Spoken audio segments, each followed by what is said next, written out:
talk about the future of development. We'll start with the most basic one. What is the future of web?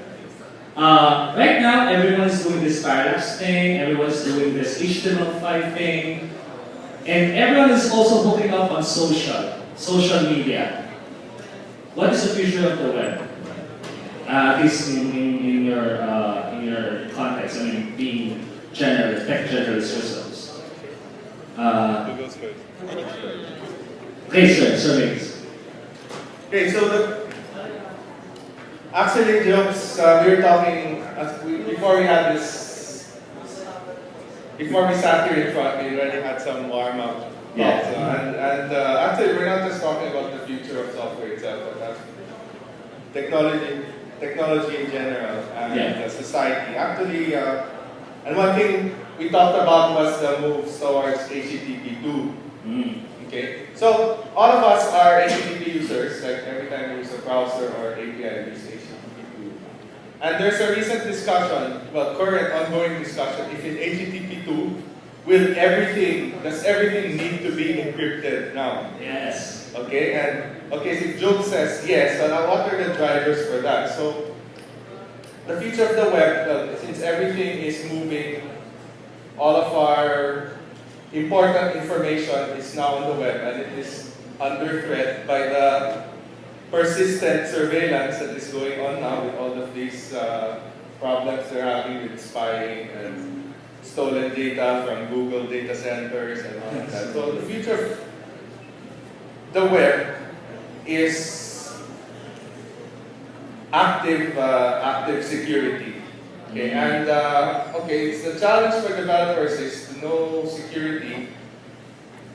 Like, for example, you're working on a platform, you use HTTPS right now, you're using digital certificates, you don't exactly know how it works. Well, some of us, of course, know how it works, but maybe most developers just use it. Maybe we should ask the audience, who actually uses HTTPS here? Who actually knows how to deploy HTTPS? I mean, the valid one. Really? This one? No one knows how to set up a No one knows how to set up exactly. To see the certificate files you download from Komodo or Fast Devices. Yeah. So basically, who doesn't know HTTPS in general? Who doesn't know? Or are you just, okay, who knows? What do you mean what do you mean when you say, do you know? Sorry. Do you know of course. Who actually knows that HTTPS is a secure protocol for the web? Who knows that? Of course, everyone, because I just said that. But HTTPS is a lot more deeper than that. And actually, when you talk about HTTP 2.0 having this encrypted property by default, I'm wondering how this certificate distribution will push through. But right now, we have these trusted certificates. Okay, here's just a brief about HTTPS, just in case. Before your website becomes secure, it has to be first by this kind of password from someone else, from a trusted provider, before you even go forth with legal security for the web. And right now, there's only a handful of these companies who are trusted certificate makers. And actually, they cost an arm and a leg, like probably around $150 to as astronomical as like around $15,000, $10,000. It's that much just for security. And right now, people are talking about security on the web. Do you have any idea how it's going to go forward? The trust model, actually, no. I don't know how it's going, but I was more concerned about the future taking an active stance against it. Security, yes. Also, the reason why, Jobs, you mentioned the certificates and the like. Actually, certificates is about validating people's identity as well. So this is touching on everybody. Like, for example, right now, you only think about SSL buying these digital certificates if you're putting up a special site or an e-commerce site. Or sometimes the provider takes care of it for you. Like if you're on the high level, you're a user of, let's say, Google. You just build Google apps. You don't need to buy a certificate. In some cases, they just provide it for you. Or you're a user of Amazon S3 storage. they provide that for you. But once you get into the nitty-gritty and you need to own your own certificate, it's actually a matter of owning your identity, your company's identity. And I think it ties up to the, okay, I don't have any answer here, it's just a thought that it's like your identity, it's should be your own. yeah, it's tying up to, well, one, your own identity, and this is an identity not only as, like, for example, as a social media user, as a Facebook user. You can just create any account, right? And they're not actively verifying you. But as developers, or if we're moving, ideally in the future, where we will have more developers, more people will learn how to code, we will all deploy our own servers floating out in the wild Internet of Things and all of that. They need a way of authenticating. Are you really Jobs? Are you really this device? Do you own it? When you made this connection to another system, is that really you? Or did it do it on your behalf? Actually, we can. I think it's also good to notice that nowadays there are already technologies that elevate security by doing peer-to-peer communications and actually having their own identity, verified via peer-to-peer communications. Is it something that we could actually do with the web that we know right now? The peer-to-peer is the opposite of the centralized system. Like the centralized system, you said, with the $10,000 certificates, like you visit these sites, on some high security sites, okay, if some of you have laptops or your mobile browser, you click, right, it gives you the owner of the site, and then if it's an expensive certificate, it's a color green one, I think. Okay, meaning it's a very, very strongly validated it, as in they had to ask that company to send some documents to really prove that that's really them. But on the peer-to-peer, it's about trust. Actually, it was before the internet, no? Just some history lessons. It's funny we're talking about the future of the internet, but I can talk about the past being the oldest, I think. Yeah, definitely. I'm one of the oldest people in this whole room. So I was programming. Yeah, so I was programming before the days of the internet. There was no internet, there was no Unix yet. I was still programming in DOS. There was a program that is still kind of alive now, in some places. It's called PGP, or Pretty Good Privacy. Maybe some of the geekier people know what PGP is. But it had the concept of the web of trust, meaning you do not trust the central authority. The guy who made it, he is some sort of crypto-anarchist type. It's like you cannot trust the central authority to vouch for the people's identity. You can only actually verify the people if you actually met them in person and you exchange your keys. Okay, so they have these events where people can meet up, and then person to person you can see that, okay, this is Jobs, this is his PGP key, his crypto key, that's really him. Okay, now it's no longer feasible with all of this P2P because we cannot come all together here in Meralco and meet up. No? We all meet up. It's pretty big stuff, yeah. Yeah, so actually, another thing, okay, I think I've spoken enough, but I'd like to leave with another thought. The future of the people, okay, related to the privacy issues, you probably heard about the issues of the so-called dark net. Okay, the internet hidden behind the Tor, T-O-R. Have you heard of Tor? Not Thor, not the Tor. Not Thor. Okay, can someone, discuss of course, with the Tor. Let's start with what's the acronym? What's the acronym about? Yeah. The onion router, right? Yes. Well, Tor. It's T-O-R. It's actually one of those futuristic things that is happening already in the web. It's TOR, so the onion router.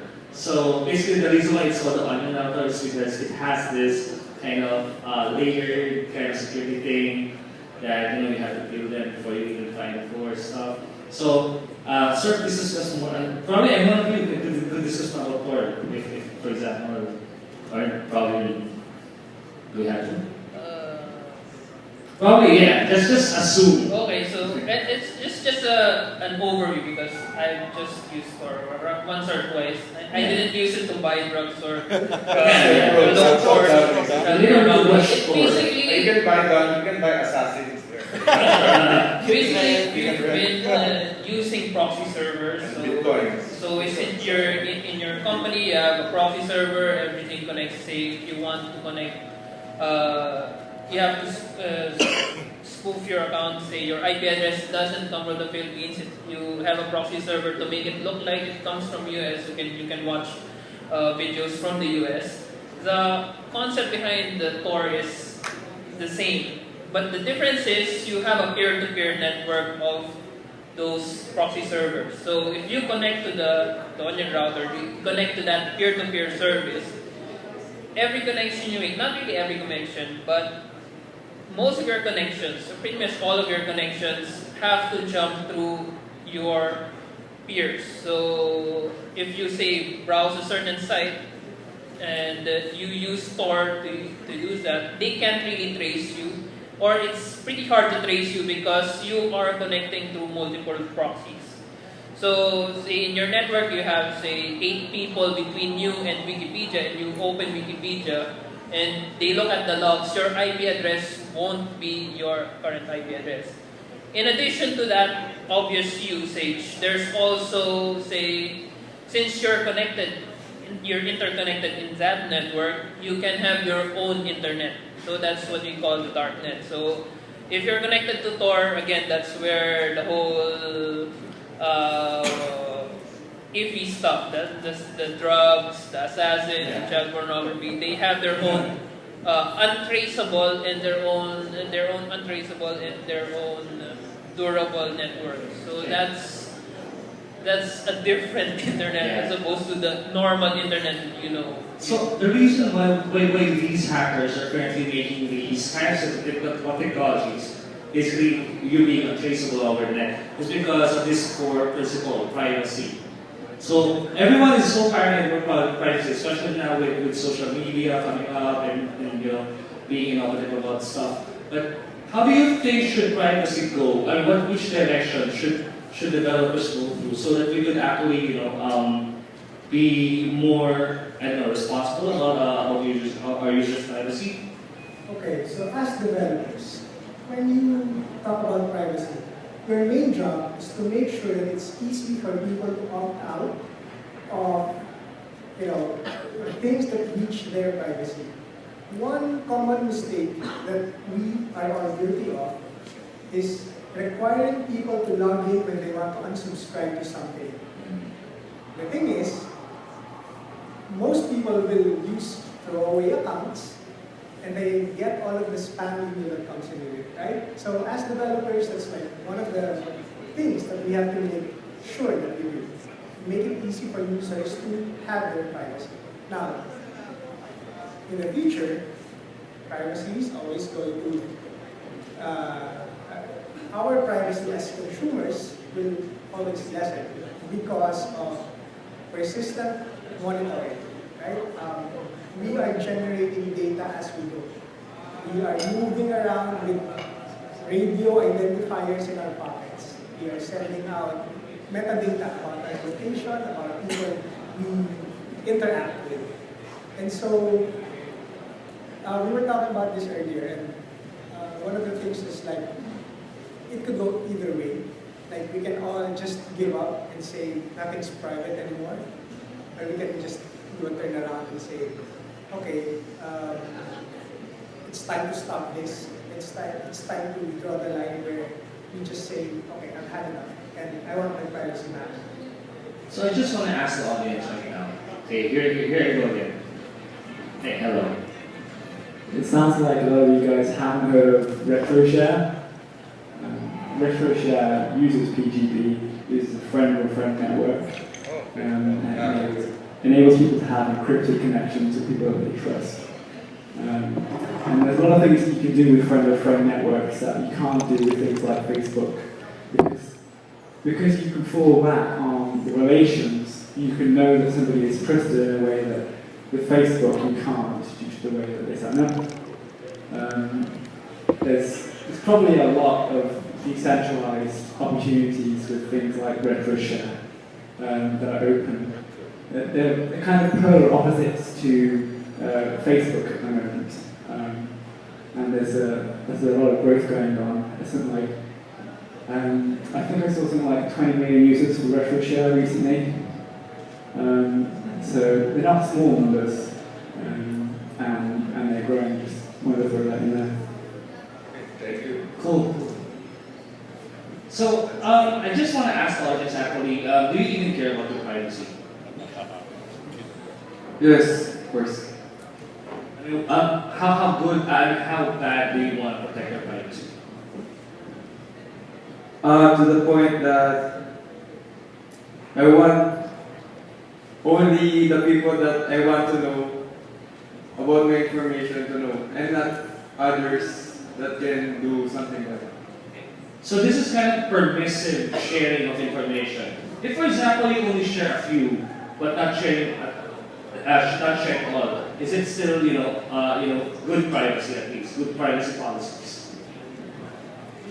In my opinion, I guess it's okay. For example, one good example is Facebook. I mean, all of us have different usage patterns for Facebook. Some people I know, they just share. Some people I know share a lot. They share pictures of their children, they share pictures of their houses, they check into their houses. Sorry, no comment there. But they really share a lot of information. But at the same time, there are people on the opposite spectrum who share very minimal information on Facebook. So it really depends on the person sharing. However, no matter how little information you share, there's always also, what we were discussing this earlier, the number of networks that you're a member of. For example, you're a member of Facebook, you're a member of Foursquare, you're a member of Twitter, and then you're also a member of Tumblr, for example. So people who want to stalk you or want to find out about your daily pattern, they normally look through different networks, not just one. So if you really want to become, to really guard your privacy, you have to ensure that people won't be able to trace your daily behavior or your daily habits by all these different social networks. So it's that's the thing. But at the same time, of course, for example, someone like me, for example, I always balance security or privacy and convenience. One good example is Google Now. I mean, I'm not an Android user, I've read stories in Google Now where Google Now is able to tell you, for example, you have to leave now in order to reach your destination in 30 minutes. For example, you have an appointment at 4 o'clock. Google Now is smart enough to tell you that you have to leave now to reach your destination because of the traffic situation. Or for example, it will inform you that you need to bring maybe a jacket before you leave the house. Because it's able to determine where you live, where you work. It can provide convenient tips for your convenient information. There's always a trade-off between security and privacy and convenience. So the reason why this privacy thing is very rampant right now is because these companies are collecting a lot of information about you. And sometimes, this is also this buzzword that actually translates to, collecting so much data from users, or even from agencies or even businesses. It's called big data. So this is a new concept that is, a process of, getting more data from people. And actually, when you say big data, it's not just, like huge data. Can somebody explain further how big data works? Bryan, Bibat.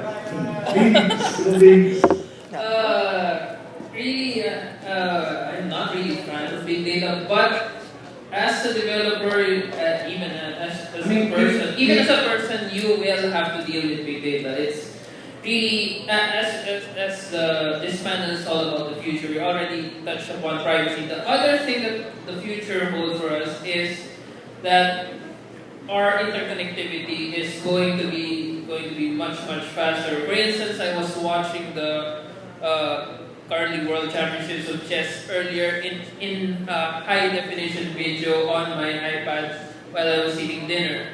10 years ago, I can't even download a picture without waiting for a couple of minutes. So in this case, in just a couple of years, what would we expect in the next coming decade? So this whole concept of data, a lot of data moving, not just personal information, also behavior, not only behavior, also various information. You need company information. Say company information, user behavior, and all that. That is already present. It's already available to a lot of individuals. We have a hackathon right now for big data. Happening right now, and you might even consider what the NSA and the other security agencies are doing as big data because they are processing a lot of data. So the whole concept of big data is you gather all that information. That's the first part. There's two main parts of it. It's having the infrastructure to gather all that information, and two, you have the ability to process all that information, hopefully real time. That is, as you get the information, you can process that information and make decisions, business decisions, strategic decisions based on the data as it occurs. So that's the whole concept of big data. We're producing a lot of information. There's a lot of infographics out there saying how many videos are shared per second, how many Instagram pics are shared per second. Point is, all of that data is available, and all of that data can be processed by whoever has access to that data. So that's the whole concept. What exactly are we fearing from other people collecting our, owns our entire lives in their hard drives? What is that fear? Where is that fear coming from? You don't want to? Brother. Yeah, the concept of Big Brother. Because again, as we mentioned in the privacy section earlier, and when I was a high school student, I used to stalk people in Friendster.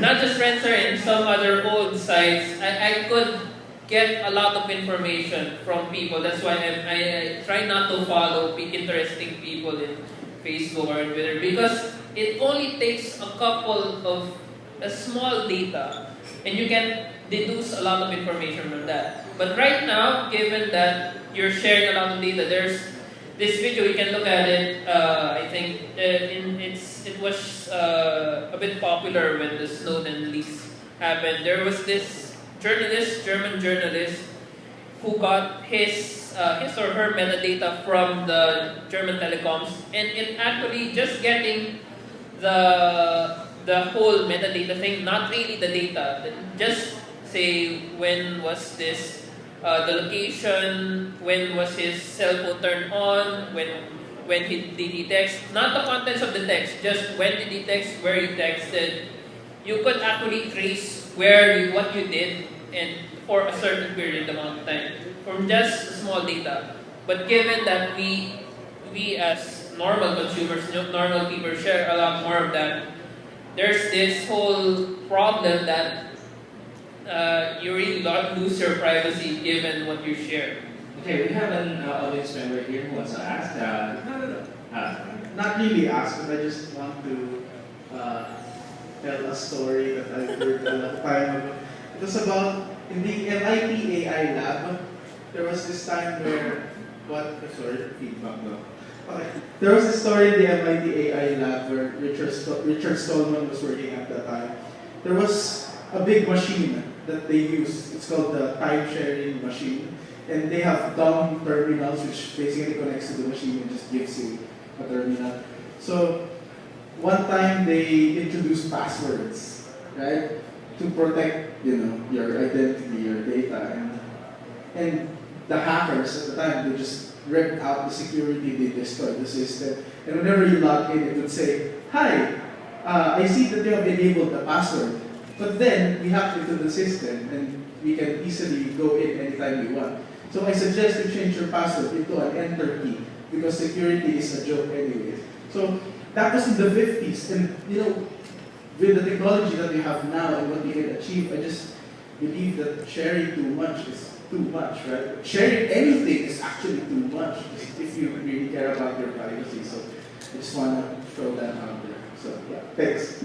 So are we actually train? Do we actually train developers right now to be more ethical about our customers or consumers' privacy? Do we have to, or is it just case-to-case basis? Well, okay. Developers are also consumers. So if we all design systems that protect our users, then we will feel confident that the other systems that we use are designed by ethically aligned developers as well. But you all know that's not the case, right? So, I mean, right now, most CEOs tell you, make it fire, make it fire, make it such a way that they are addicted to like sharing everything. Sharing everything. Okay, so we were talking about big data earlier, right? Sharing everything sounds like it's a bad thing. But there's also a good side to big data. One is analyzing trends, analyzing patterns, analyzing sentiment. Right?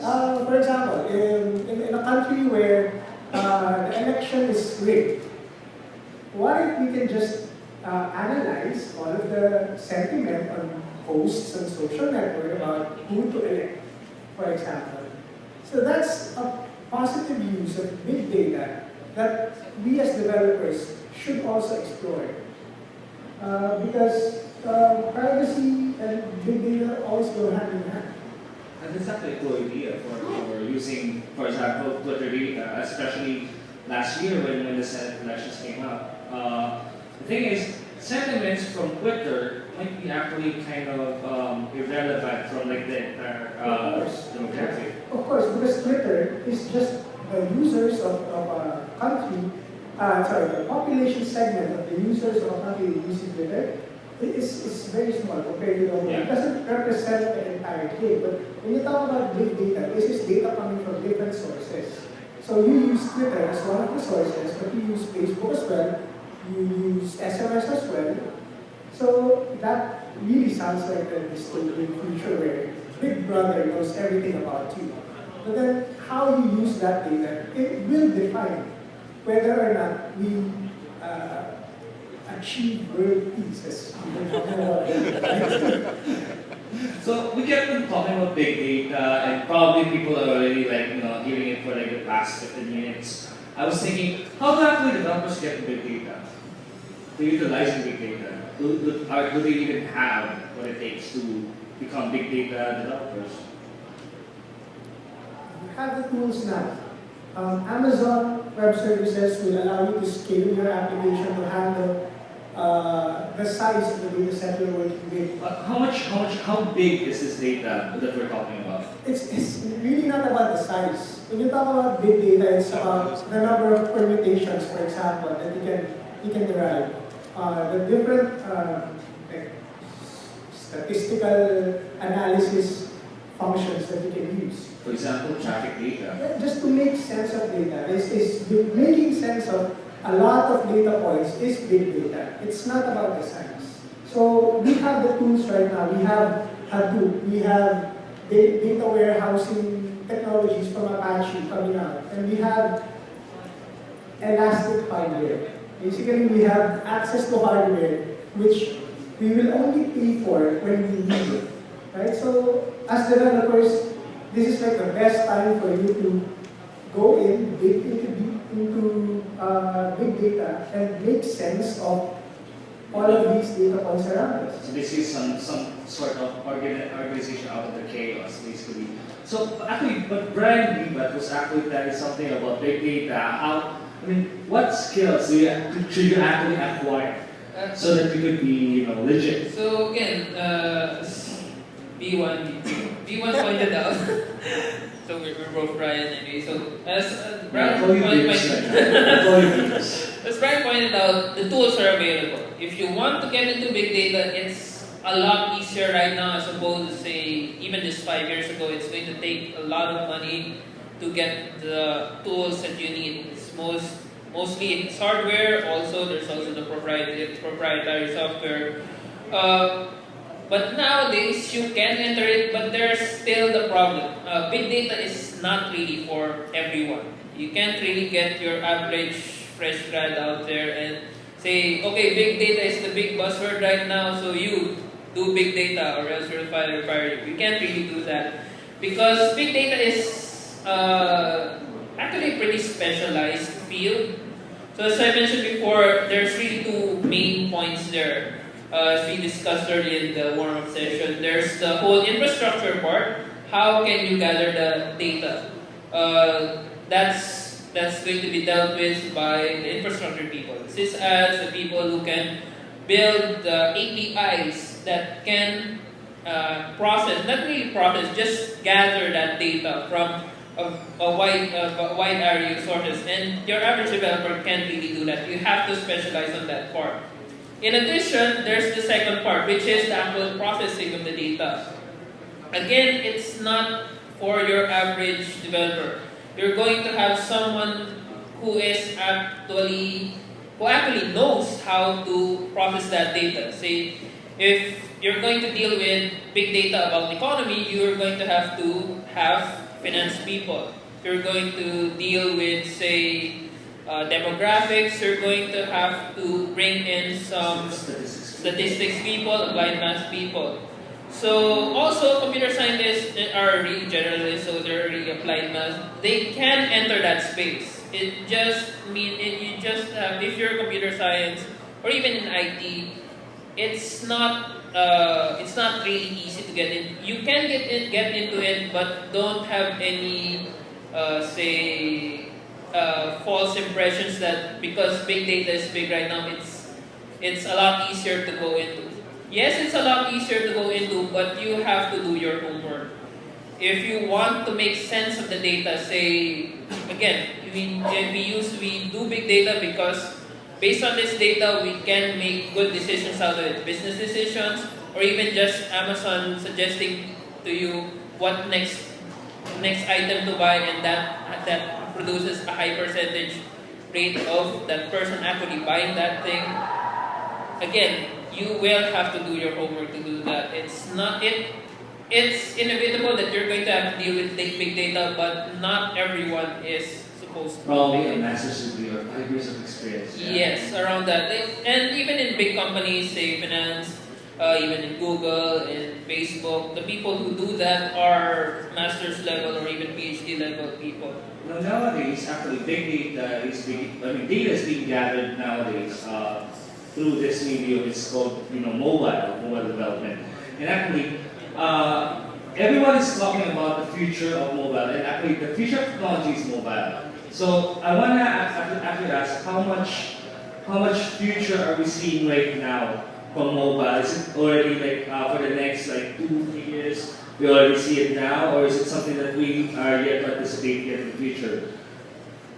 Actually, the funny thing is, people always say that the future is mobile. What I'm saying is mobile is here now. It's like more and more smartphones are becoming more popular. Supposedly they just think you're saying that 50% of new phone purchases are smartphones, or at least a smartphone in some way. So it means that more and more developers like us, like you and me, or are able to create stuff for these people to use in their smartphones. So mobile is here now, and as smartphone usage grows, then we are able to tap these technologies and create software, create solutions for even ourselves, of course, to allow us to make our lives easier. But besides smartphones, of course, mobile, what is the root word? What is the concept of mobile? It's something you can bring everywhere with you. One future, or one trend, or one direction that mobile is taking is so-called wearable technology, for example. I mean, a smartphone, what's the number one problem with smartphones? Battery life, right? I mean, you have to keep on charging, but with wearable technology, one day it could happen that each of the things you're wearing is actually a smart device in itself.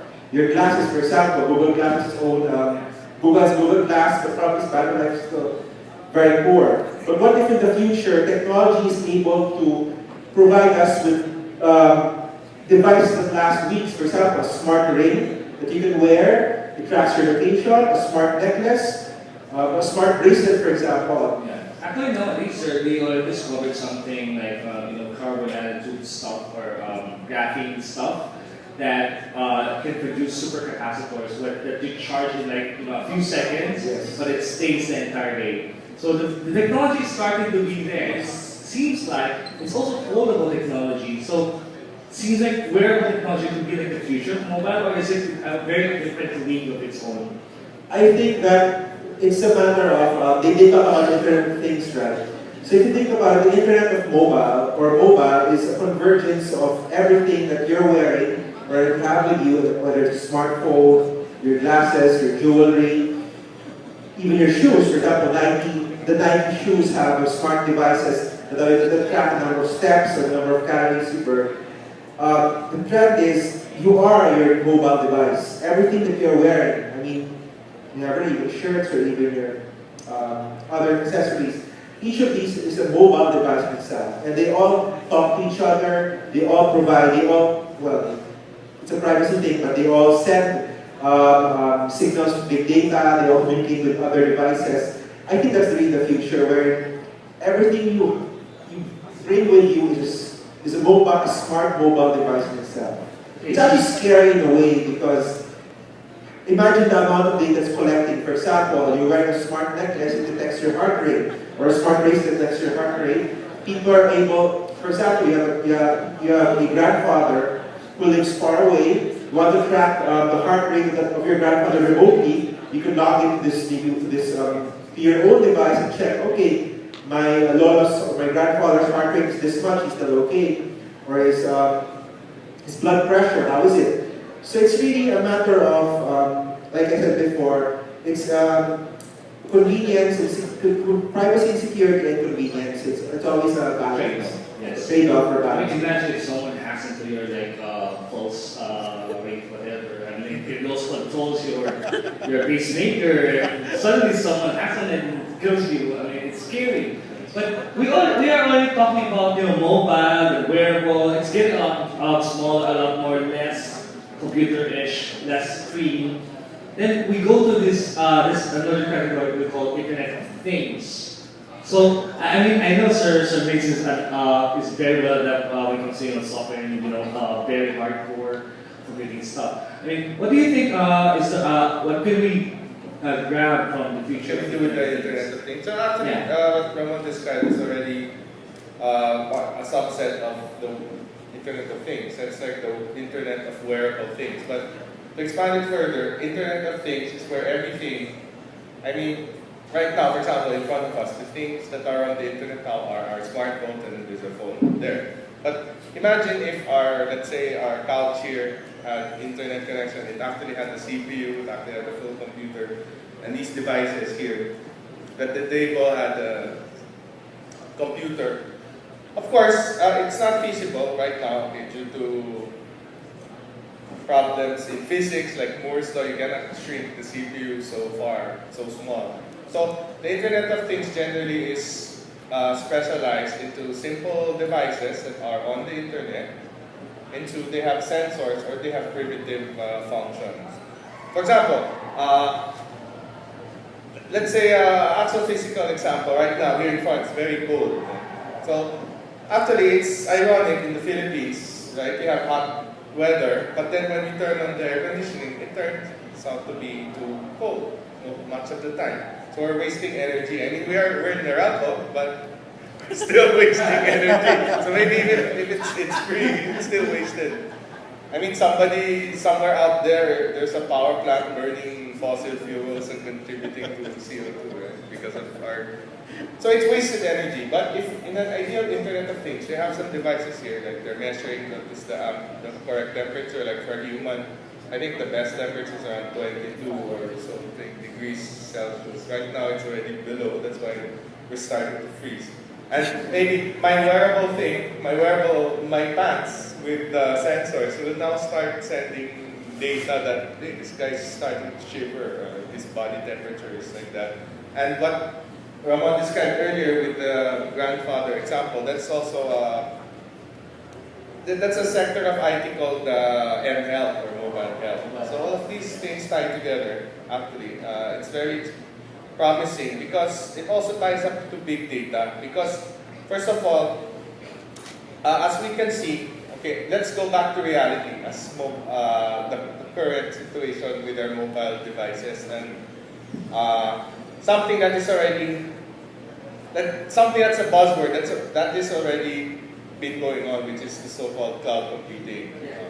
So cloud computing, like most of us who are app developers, who are not games. Okay, strangely enough, this is not true only of games, but most apps, they do a lot of processing on the server, on the back end. And as an ordinary user, you don't really know that there's a back end, right? You know that your app to work properly, to function properly, it just needs to send data. And as an ordinary user, you just think, oh, when I let's say log into Facebook or check in via Foursquare or something, it's just sending data. But as developers, we know that it's not only data, there's actually computation going on. Like earlier, going back to the big data analytics or predictive stuff, like if you're using Foursquare, it'll say, you checked into Meralco, we suggest you also visit, like you visit Medical City for your checkup. Right now, it just says go to certain restaurant outside. But then, in a future scenario, they might predict, they can match that data up with, you haven't visited the doctor, and your doctor is there, you better go now. You haven't visited for years, you better go to the emergency room or something like that. Okay, so all of this stuff is being computed. Right now, our cell phone, the challenge with cell phone, one of the big fundamental problem in mobile technology, as we know, is power. Now, nobody has really cracked the problem of power consumption yet. But the workaround right now, what developers are doing is they try to limit the functionality. Yeah, the functionality, because the main, the two, I think CPU is the second, probably the second or third. Now the top consumers of battery life on your phone, number one is the screen, which you can turn off. No, it's not running all the time. Then you have the radios, the various radios. Then you have the CPU. The CPU, you can limit that. You can just push the data to the back end. The computation will be done on the back end. So let's go back to the Internet of Things. It's not just our relatively large mobile phone that's doing the pushing. Imagine if we had the network of all of these devices that can send data and participate in this internet. Okay, actually I remember there was this article or there was this product that I don't know if it's called. Basically, what it does is it's a small keychain looking thing. It has all the electronics within it just to do GPS and also do minimalist internet. And what it does is when you actually attach it to one of your belongings or your possessions, like for example an iPhone or your wallet or your book or your laptop, it's always with it, right? If it gets lost, you'll definitely know where it's actually at. So it's one of those Internet of Things that's kind of emerging right now. There's also one thing, I remember watching this YouTube video from Budweiser, or Bud Light, I guess. They have this glass a beer cup. It's a plastic cup with actually enough space to accommodate a small chip. When you actually bump with other glasses, you become Facebook friends right away. I know, yeah, it's really pretty. It's nifty, it's cool, it's fun. It's this Internet of Things. So basically, that's right. I mean, Sterling's was said about eliminating the screen, eliminating the very much consuming parts. But it's actually cool when you actually think of it that like this bottle of water could be useful or something that could be used on the internet. So that's for our Internet of Things. Can I add this one? Sure. We skipped it a bit on big data, how it ties up. So, Sure. So actually, the power of big data is that we collect a lot of data. Okay, so one area is when we started out with the social networks, like what you share to the social networks, what you post to Twitter. It's now being archived forever, and programs can look at it 1 year back and what were you saying last year. They can figure out your behavior and so on. Then the second is the data coming from these Internet of Things. And also third is like, it may not be visible to you, but big data is probably most money-making area now is in the enterprise where companies, okay, back to the privacy issue, companies are actually collecting data about you. So, like in the social aspect, there's this saying now, before we forget, it's like, if you're not paying for something on the internet, then you are the product.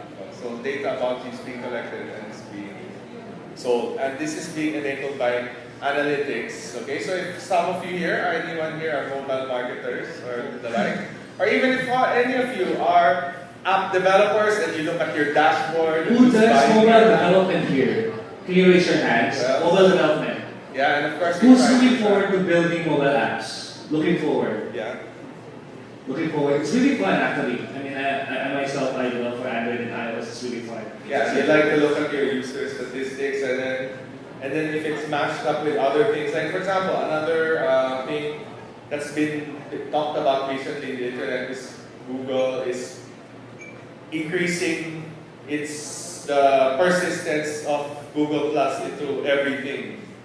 I mean, they started out as a social, mostly just the plus.google.com, and then people are just laughing at it, nobody logs in there, but in reality, we're actually everywhere, every Google service. Actually, the moment you apply an Android phone, you're already hooked up with Google Plus, and everything that's in it, like gallery and your location data, even your text messages. I just noticed earlier that my text messages are being synchronized on Google Hangouts. It's creepy as hell. Oh, you got the upgrade to KitKat already? Did the manual upgrade?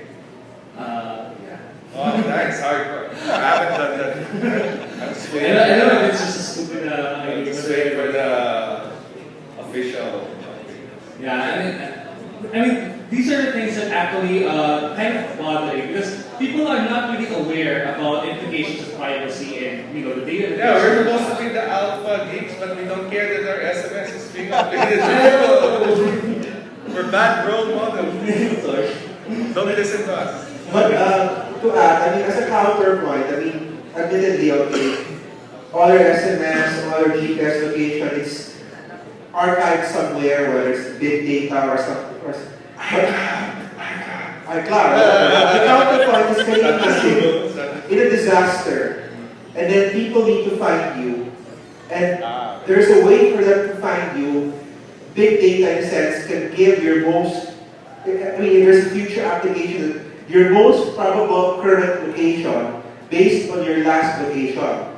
So at least that's a good clue, number one. So the person will now go there physically, and then using maybe Bluetooth LE or GPS, depending on the radios, he or she can actually look for you where you are on the ground.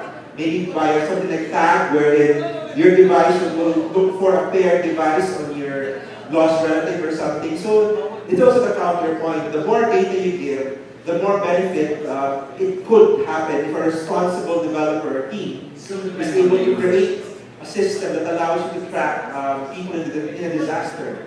Like for example, the Yolanda case. Imagine if this technology was available to everyone by the Internet of Things and big data.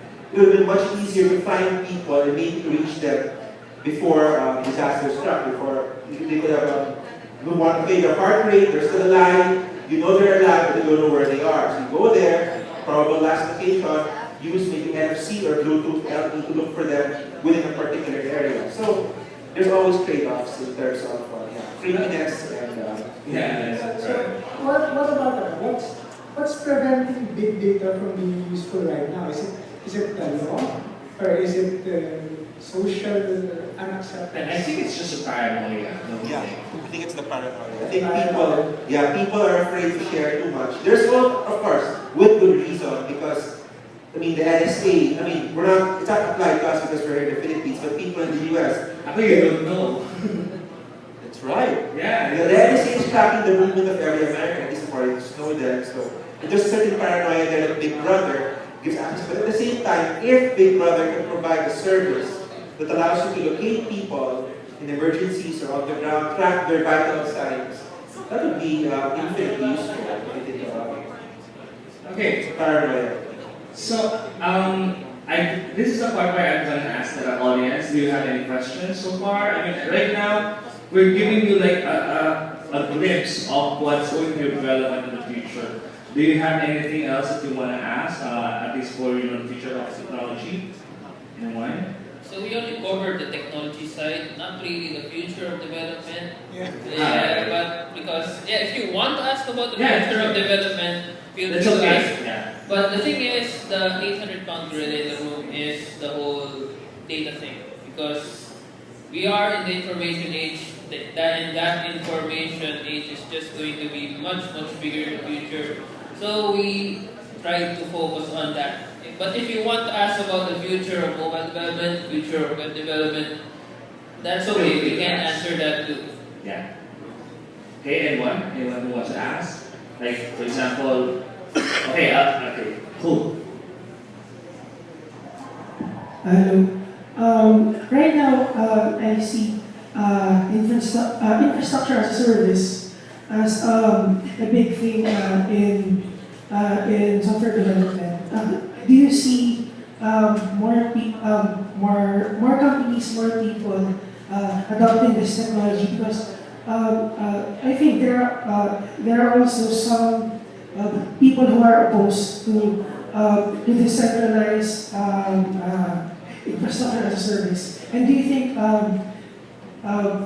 does it bring more harm than good, or should we just accept that it is more beneficial for us? Interesting question. I guess. The good thing about infrastructure as a service is that it is something that a company has the capability to decide whether they want to adopt it or not. Okay, just to enlighten the audience, what is infrastructure as a service and what are example implementations nowadays? Well, in my field, infrastructure as a service would refer to telephony, would refer to, like you can subscribe to a PBX now instead of actually purchasing the hardware and hosting it in your own data center. So probably like Amazon Web Services as well, right? Yes, Amazon, Blackspace, all of these cloud providers, they have their own infrastructure as a service product. Now the thing is, it will work with some companies, it won't work with all of them. So the good thing is that it's always good because we now have a choice. We now have a choice whether we want to put all of these expenses into our capital expenditures, or do we want to move them into operating expenses. Now these are things that startups will need to decide on because it's part of doing business. It's part of I guess the part that where he was talking about, the downside of using IaaS is that first off, you don't actually purchase something; you're purchasing a service. So what is the implication of, for example, is your data visible to Amazon? Is your data, something that I don't know. I'm not sure about the downsides, but also. Is performance being compromised? Because we're used to bare metal performance, right? And now, right now we're doing IaaS. So, what are these downsides even variable? Well, if you really need performance, if that's your main requirement, then you're always going to be better off building up your own infrastructure. But if you're trying to balance between expenses, between deployment times, between scalability, then you're better off with going and adopting an IaaS, infrastructure as a service. Okay, cool.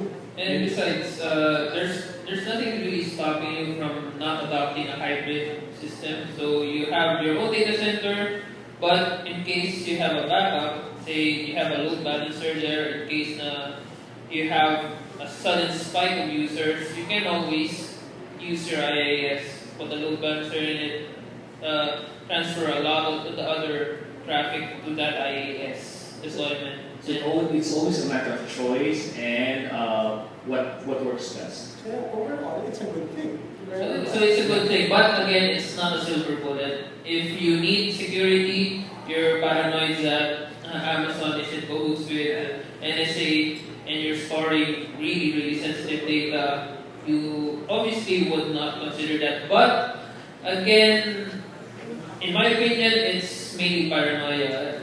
Amazon doesn't really care about your they have all the data they need from their Amazon store anyway. They know who buys stuff. And well, again, you won't know, right? Yeah, you also. ignorance is bliss. Yes. Okay. Someone wants to raise his hand. Okay. I'll add something also. Okay, sure. But from that, I think that answer was from the company perspective, but from the developer perspective, it's very important to know IaaS because it is possible to build a compute infrastructure that is just impossible to build, like in your house, for example. For those of you who are not familiar with it, you can build very large, as long as you have some money, or as long as you don't pay your credit card. That's the problem. No, but you don't have to pay your credit card. You can just let the company run after you. But you can build a big server farm, okay, running in Amazon, and you can build stuff there. But if you have some money or a little money, you can build that farm and just tear it up and start it up and tear it down for as long as you want, like just for an hour, just to test stuff. And this is a new development that we see going on in developers are using the same tools for development and production. This is also going to the world of so-called DevOps, Yes. where they have these tools. You can build virtual machines like in your personal PC if it fits, and then you just deploy them using the same configuration, okay, or configuration management tools to deploy using the same set of instructions. They deploy either local or remote. So what Sir Mix is saying is basically you can actually simulate a running server on your own computer, on your own PC or on your laptop. And then if you're satisfied by how your this virtual machine or virtual computer or virtual server, if you're satisfied by how it's running, you can actually deploy that whole thing to the cloud and actually have it as a production server, the thing that actually users use. So this and you can deploy that, say, 1,000 copies of that Exactly. in just a click of a button. So that's one of the things that you can't really do traditionally. I mean, DevOps is something that you actually developers also need. Not necessarily need. It's more of like a plus thing that it's going to be very useful for you guys in the future. But anyway, any questions that we still have from the audience? More questions? How about like mobile or HTML5 questions? Do we have those? Yes. So from the same guy, but it's cool.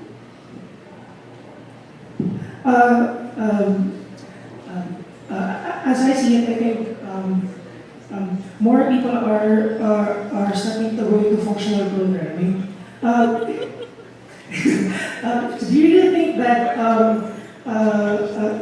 this is really something that should catch on more faster to modern developers and something that we should adapt? Interesting question. Especially nowadays that most applications are kind of double-grade. And when you say double-grade, you have to use functional programming. What actually is functional programming? So oversimplifying it, the point of functional programming is your function can be used as data. So normally, if you come from Java, if you come from, I guess, from college, the only thing you pass in functions are data. But if you've been using, say, jQuery, you have been passing callbacks, which are actually functions. So in functional programming, you consider functions as first-class objects, first-class citizens, and also there are a bunch of other stuff. For example, as I see it, you can't really escape functional programming. For example, Java 8 next year will have support for closures, finally. Yes! Yes! Finally, may closures. So, the point is, with functional programming, you can code things in much more expressive ways than before. For example, professionally, I'm a Ruby programmer, and I come from Java. And coming from Java, I could usually cut my code from 20 lines down to 3 lines of code using functional programming concepts. So the whole point is, functional programming is not really new. It comes from Lisp, and its concepts, even the expanded concepts like say Haskell, there's the monads thing that even I don't really understand right now. But the point is, in in the big picture thing is, we didn't cover this. The point is, the future of programming, the future development is really looking back into the past and learning from the lessons that we didn't really understand. Because most of us just used what we are taught. And in practice, that's not enough. So you have to expand your knowledge. And functional programming, given the rise of pretty much every language right now has functional programming support. Again, with Java 8 coming out, it has, Java has functional programming support even before using anonymous classes, but but again, the point there is, you will have to learn functional programming. But the thing is it the future? Because most functional program languages are associated with telco grade. It doesn't mean that developers have to develop telco grade. And what does it take to be telco grade, by the way? What is telco grade? Honestly, don't bother. It's my personal opinion. I'm not really sure about the others, because if you're looking, there's the whole premature optimization is the root of all evil from news. So we all know that. But the point is, the good thing about these, relearning these things, like say functional programming, the other thing that I didn't mention about functional programming is, another concept there is the immutability thing. Because in functional programming, you're not supposed to produce side effects. Right now, if you're programming in, say, normal programming, you're used to using, say, properties, say, worse global variables. There are side effects. You call a function, that object changes, there are side effects to your function calls. But in a system that is, say, web scale, tens of thousands of users are using at the same time, those side effects produce unexpected results. But if you apply the concept of functional programming, that is, try as much as possible not to produce side effects, you are going to produce systems that can scale. Because again, there's no side effects. Each function produces only, you deal with something, you put in something, you get something out of it with no side effects. You can handle a lot of data. And I guess that's the point of why functional programming has become, say, a buzzword, more of a buzzword for people who don't use it on a day-to-day basis, because using it properly will allow you to scale your applications. Again, telco scale, web scale, or whatever buzzword you use. And you will have to, it's not really, you don't really have to learn it, but at least have an idea why people are really implementing it in languages. Say C# has it ever since, Ruby, Python has it ever since. If you are actually investing time on Node.js, you will definitely have to encounter functional programming, right? Yes. So, especially nowadays that everyone is like in this wild bandwagon where you have this real-time updates on the web. You really have to encounter functional programming. So functional programming is a paradigm that you have to learn right now. Well, not really have to, but it's something that's a good plus in your knowledge bank. Or your resume, if you want to spin it that way. Actually, to generalize, I think another reason to learn functional programming is to generalize it. Let's take it further. I think everybody should strive to be what they call a polyglot programmer, or to know some multiple languages. Of course, there will always be one or maybe two languages that you use the most for your work, for your projects, but it's still useful to learn others, even if you just get the background, because there will be times, like if you deal with projects, if you have to, let's say, for example, you have to look for open source projects that fit a certain requirement, that they're written in a language that you don't know. You'll have to start from scratch and learn that language. It'd be good if you already have some background in that language, or at least your mind is more open to more concepts. For example, if you already knew some functional language concepts and you saw some Ruby code written using functional style, then it'll be easier. Even if, let's say, Java is your main language and you're used to writing everything in the Java imperative style. So it'll be easier to pick up those things. And second, there will be some tools or some components that you will need to run. Even if you don't open the source code, you just need to run them.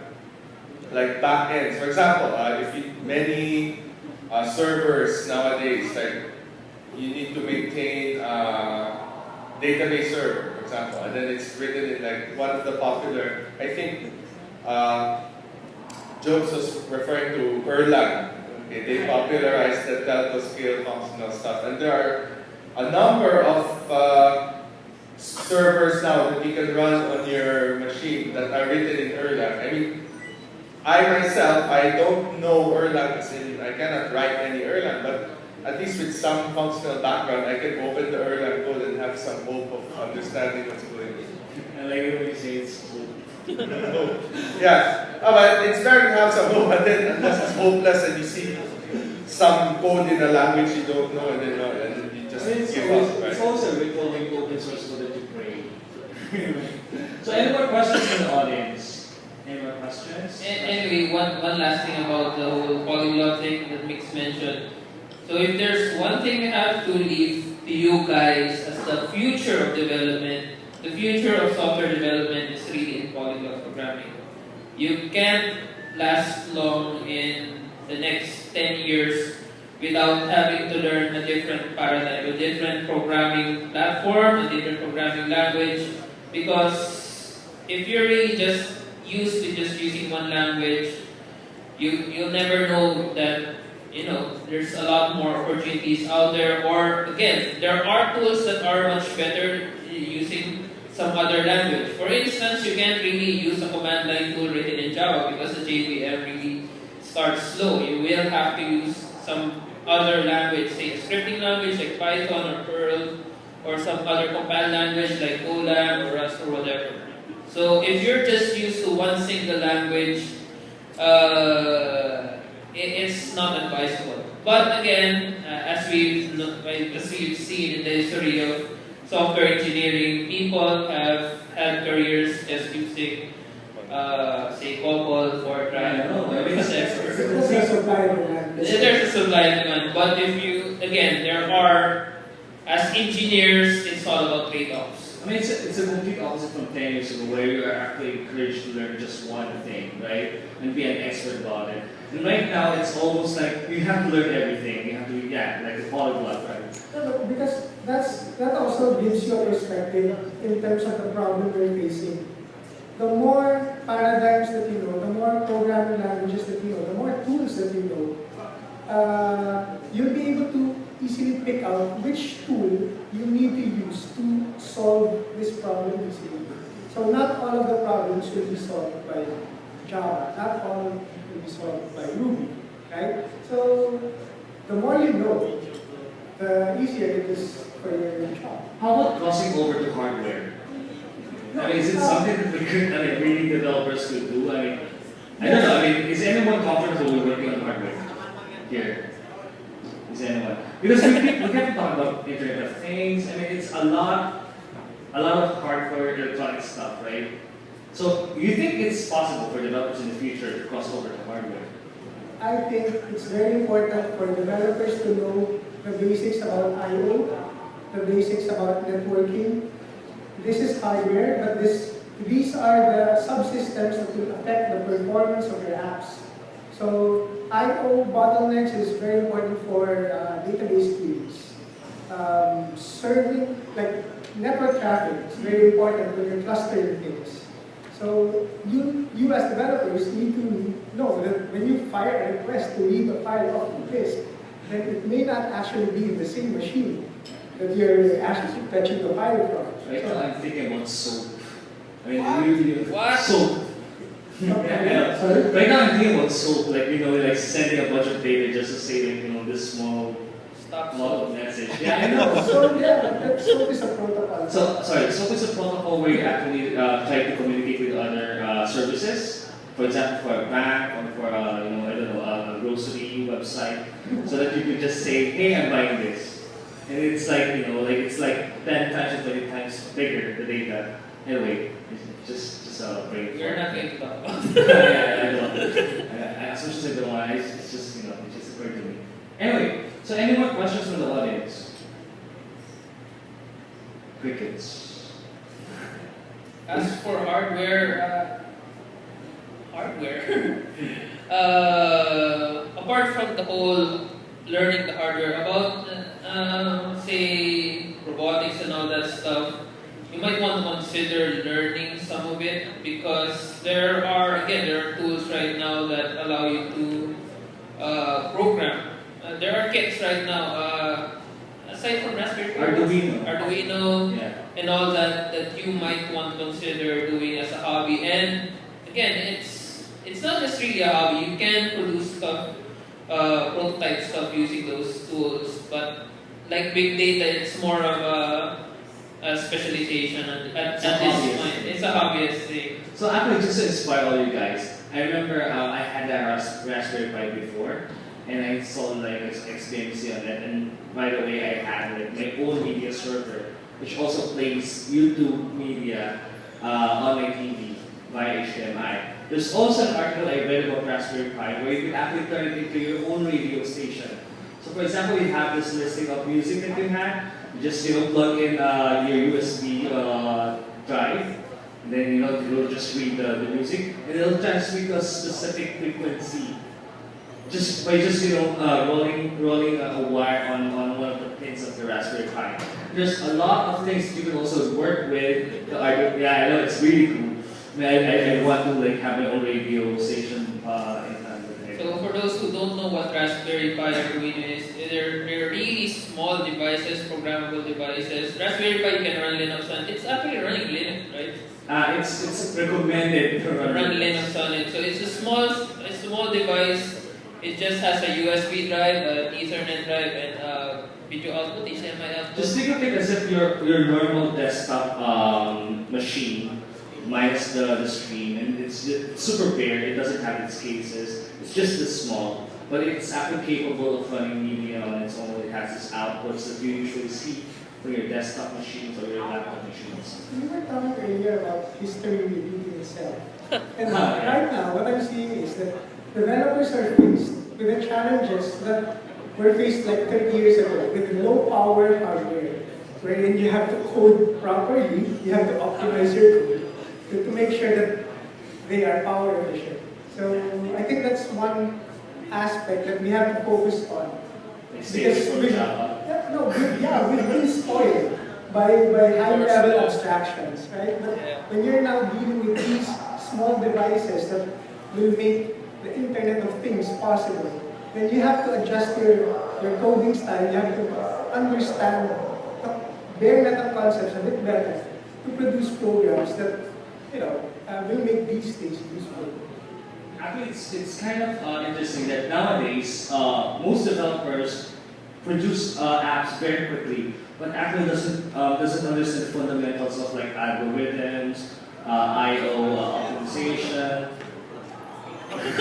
Someone's hurting here. So anyway, so what I'm trying to say is basically, us OGs are kind of adept to optimization and algorithms and stuff. And actually, it's something that most young developers right now are revisiting. It's actually cool that some of these young developers are revisiting these concepts. So it's like history teaching us what to do next, right?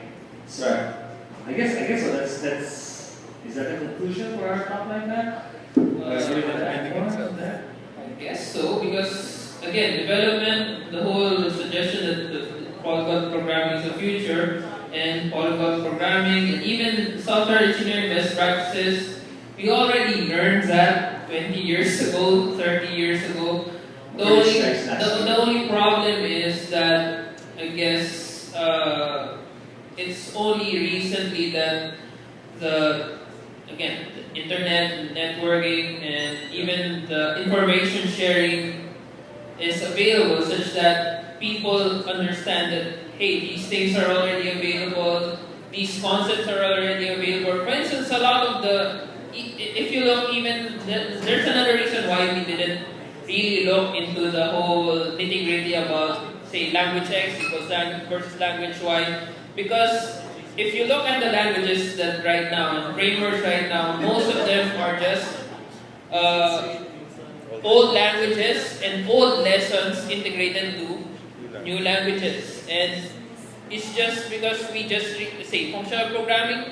Functional programming has been around for decades, and we just recently understood that given the internet, the whole stateless nature of the internet, it's optimization that is more applicable now. So again, if you want to move into the future, it's a more cliche. You have to look back to the past. You have to know what's relevant from the past. That's cool. And so that's a cool way to close our discussion, our topics.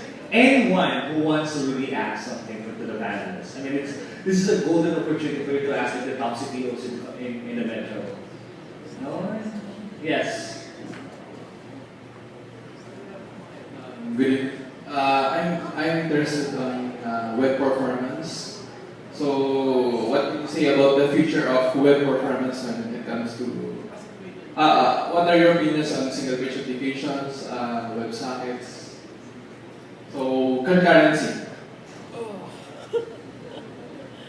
Is there a future for web concurrency? It depends. Usually, the first thing you have to think about is the user experience. We can talk about benchmarks all day, about language X defeats language, and all that.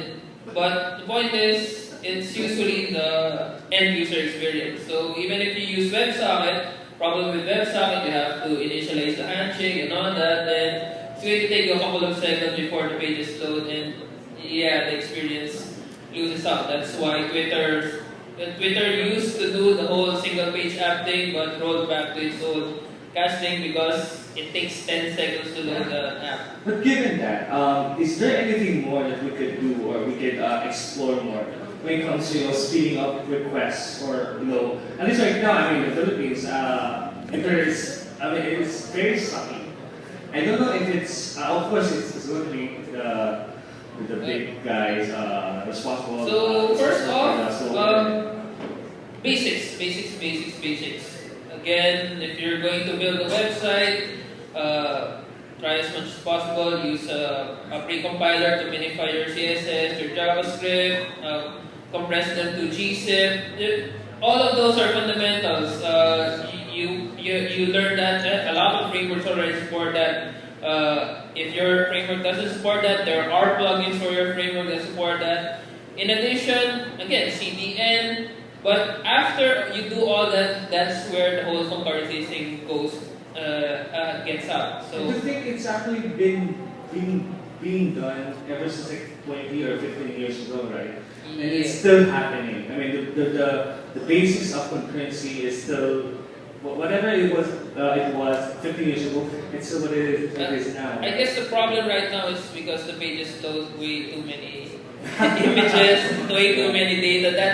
That's the main problem right now, because if you look at the internet 10 years ago, what were the pages? The pages were just an HTML page and a couple of under construction GIFs. So is there more room for compression for images or even videos in the future? As far as I know, no. The CDNs are still the best approach right now. But again, there's the whole single page app thing. So you're going to use, say, Backbone, Knockout, Angular, Ember to make your app more responsive, because instead of loading entire pages of data, you just get the JSON or just get the data and let the browser render the data. In addition, there's also the WebSockets that was raised. Say if your app produces, it's an interactive experience. There are a lot of requests going to and from, or say you have a dashboard and it updates every few seconds. If you're going to use polling there, it's not going to work that well. But if you use WebSocket, there's an open WebSocket from the server to your client. So basically, it's not expensive. So yeah, there are a lot of options, but don't be optimized. Always look at the user experience first, and if it's not enough, you're going to do a scientific approach, trial and error. If say this approach works, okay, let's go with that. If it doesn't work, let's try another. Learn how to use your profiler effectively. Yes, Chrome has Firebug has a very good profiler. understand how the browser renders the page. So like understand the effects of script tags referencing external sources up in the source code order. Because you can defer most of your scripts so that the browser does not block while waiting for some resources to load that may not even be used in that particular page. So when you understand the fundamentals of how the browser will run your code, then you can work with it, optimize for it, and produce snappier loading pages. Okay. And also, if possible, try not, if you're using PHP, don't use the pre-fork. If possible, use Nginx and PHP FPM. If you don't know what that is, please do your homework. Or at least use Apache 2.4 using evented. It reverse proxies to PHP FPM. It's a lot faster. So if you have your notebooks and your pens right now, it's PHP-FPM. The same time Nginx. Nginx is not Apache basically, it's more like the Apache version. I know, right? Or if you can stick with Apache, using evented, not the pre-fork, because pre-fork creates a new, it spawns a new process every time a request comes. But evented, it follows the approach of Nginx or Node.js that it has a pool and use the evented model. What is the best technology putting a desk on if you're a developer right now? Laptop? No. I mean, what paradigm? What concept? Is it mobile? Is it internet? Start off with software engineering. Find books about how software is developed, how to deal with annoying clients. Start with the.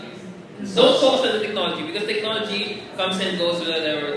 Yeah. But if you have a solid foundation in software engineering, knowing the SDLC, the Agile, how to estimate, how to deal with unruly clients that don't pay, and how to deal with team members that don't work with and all that thing, because that is your highest priority. After that, you can anything goes, I think. Okay, so are there any more questions from the audience? So I guess the conclusion for the topic today is whatever the future is, you have to learn from the past. It's really cool. I would personally want to thank, well, of course, but we also want to thank our panelists for today, for Sir Ramon Pastor. Okay. And then Sir Miguel Paraz for participating. Okay. And then Sir Bryan Zarzuela as well. And finally, Sir Bibat for a very insightful discussion. Thanks again for coming, and hopefully we could network with you guys later. Please feel free to, I don't know, ingest the beer. Beer. Yeah, that one beer. So, and I guess see you next time.